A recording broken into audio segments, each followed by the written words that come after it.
안녕하세요, 묘한의사입니다. 피부질환 중에서 가족력이 있다, 즉 유전이 잘 된다고 하면 굉장히 불편한 진실입니다. 무슨 얘기냐면 엄마 아빠가 뭔가를 잘못 물려준 것 같고 내 잘못이 아닌데도 내 잘못인 것 같은 느낌이 들죠. 그래서 유전이 된다고 하거나 누구 때문에 피부염이 생겼다고 하면 굉장히 슬픈 일입니다.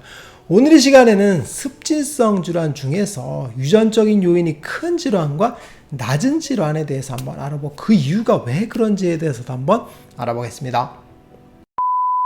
피부질환 중에서 유전병에 해당되는 것들이 존재를 합니다. 흔하게는 이제 모낭각화증이라고 해서 모공이 이제 각화되는 것들, 아니면 이제 수포성 표피박리증, 아니면 포르피린증, 아니면 어린성 같은 것들이 거의 유전된다라고 보거든요. 그래서 유전병에 속한다라고 보시면 되는데, 이건 뭐 DNA에 각인되어 있다라고 하는 거죠. 그래서 유전적인 요인이 큰 영향을 미친다라고 보시면 되는데, 대부분의 습진성 질환은 사실 유전병이라고 볼 수는 없습니다. 단지 가족력이 더 높다라고 보시면 돼요. 그런데 습진성 질환이 가족력이 높은 건 제가 습진의 경향성 때문이라고 했죠. 그래서 습진의 경향성을 띈 가족들이 존재하고 그로 인해서 습진이 잘 생긴다 그랬잖아요. 그래서 습진은 이제 지루성 피부염, 아토피 피부염, 화폐상 습진, 접촉성 피부염이라고 했는데, 접촉성 피부염을 제외하고 세 가지는 그저 가족력이 존재를 합니다. 그래서 습진의 경향성을 물려받게 되는 거죠. 그래서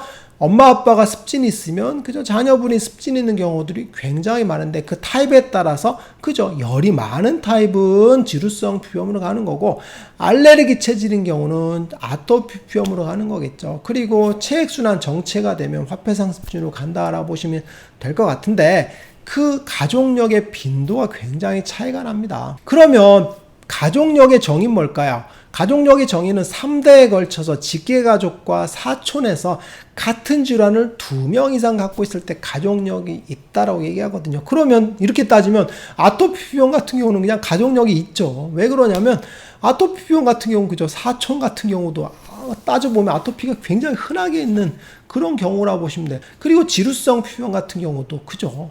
가족에서도 많이 발생을 하고 사촌까지 가면 굉장히 많이 발생하죠. 실제로 제가 치료를 할 때 환자분들 같은 경우는 가족 단위로 오는 경우가 굉장히 많은 질환이 아토피 그리고 지루성 피부염이라고 보시면 돼요. 그래서 사촌들도 오는 경우들이 굉장히 흔하죠. 그래서 가족력은 사실 습진에서는 거의 있다고 보는 게 맞다라고 보시면 돼요.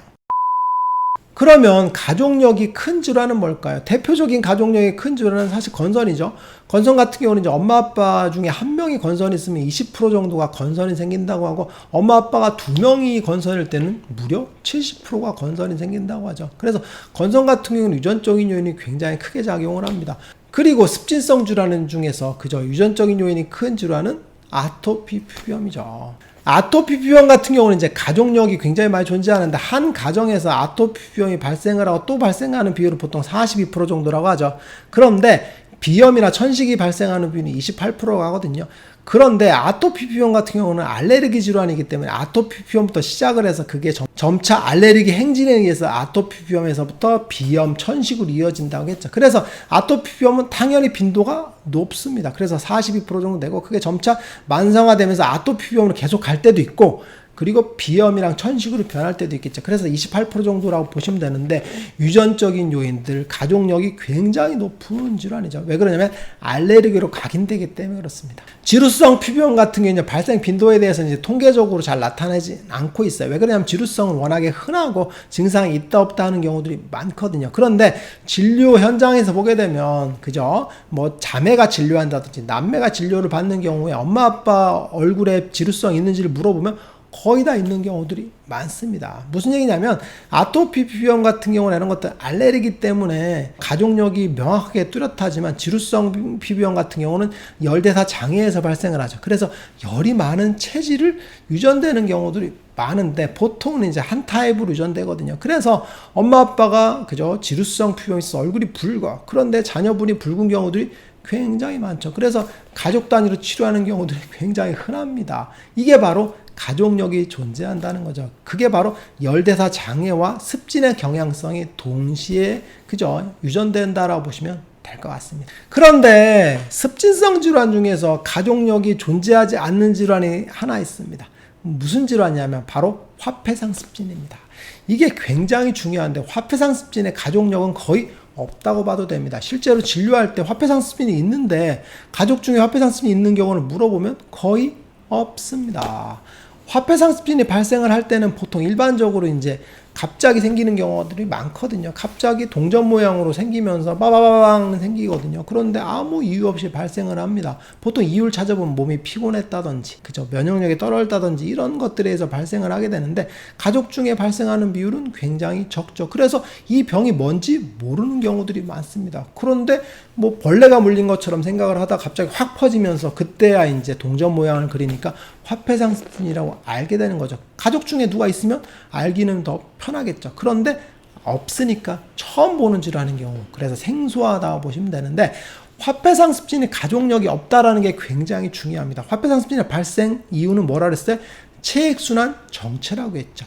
체액순환 정체는 사실은 몸에 체액이 존재하게 되는데 이게 정상적으로 몸에서 순환이 되지 않고 그저 외부로 누출되는 겁니다. 그래서 마치 부종과 같다 그랬죠. 화폐상습진은 이 체액순환 정체된 상태에서 피부 쪽으로 터져 나오는 겁니다.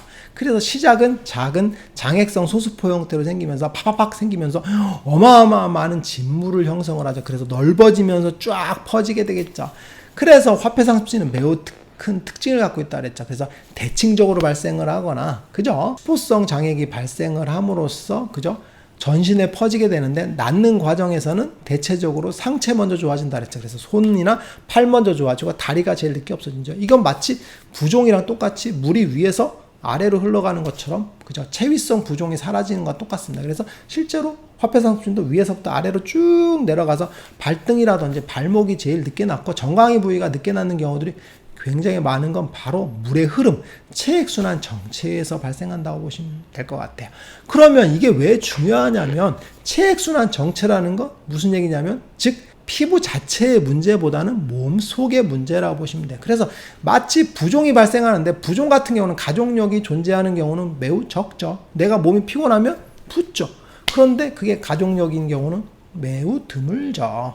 무슨 얘기냐면 몸의 문제에 의해서 발생하는 게 체액순환 정체이기 때문에 화폐상습진 같은 경우는 피부에 발생을 하지만 피부질환보다는 몸의 문제라고 보시는 게 더 맞을 거라고 보시면 될 것 같아요.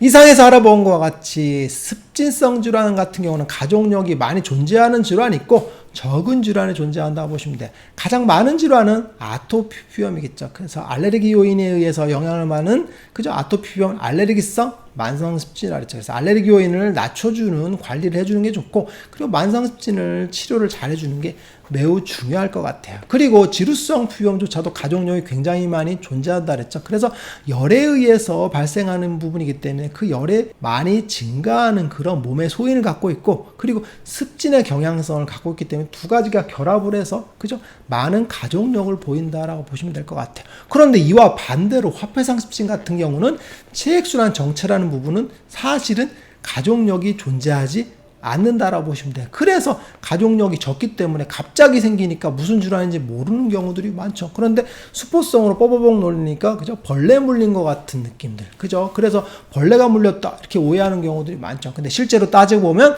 화폐상습진인 경우들이 많죠. 그래서 가족력이 적은 이유는 오히려 화폐상습진은 피부질환에 해당된다기보다는 내과적인 그런 부종에 해당되는 체액순환 정체라고 보시는 게 더 맞을 것 같고, 관리 방법도 몸을 어떻게 하면 좀 더 그죠? 튼튼하게 만들까에 대해 집중하는 게 중요할 것 같습니다.